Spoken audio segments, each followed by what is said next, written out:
காட்டோட கடைசியில், உணவு காட்டோட கடைசியில் வந்து தனியாக வந்து புளி வச்சுருக்கோம். அது கொஞ்சம் ஓரக்காலில் தான் இருக்கணும்னு சொன்னாங்க, தனியாகவே வச்சுருக்கோம். இது வெளியில் போகிற என்ட்ரன்ஸு, அதுக்கு தனியாக வச்சுருக்கோம். இது ஓரக்காலில் இருக்கிற தேக்கு. இங்கே இலுப்பையும் வச்சோம். இதெல்லாம் அதான் தண்ணி வந்து நிறைய கொடுக்காதனால எல்லாமே காஞ்சி போச்சு. இலுப்பை 1-2 மரங்கள் தான் சின்ன 2வது வச்சதில் வந்திருக்குது. நடுக்காட்டில் வச்சுருந்த இலுப்பை நல்லா வந்திருக்கு.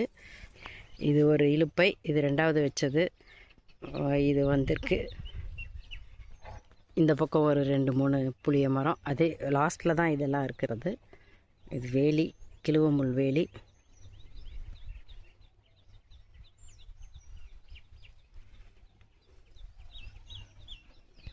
இந்த ஓரத்துலேயும் மூங்கில் வந்து லைனாகவே வச்சுருந்தோம்.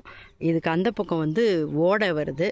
ஓடை இருக்கிறதுனால, ஓடை பள்ளமாக இருக்கிறதுனால இந்த ஏரியாவில் இருந்த மூங்கில் எல்லாமே செழிப்பாக வரலை, காஞ்சி போயிடுச்சு. இது ஒன்று மட்டும் உசுரோடு இருக்குது, வந்திருக்கு.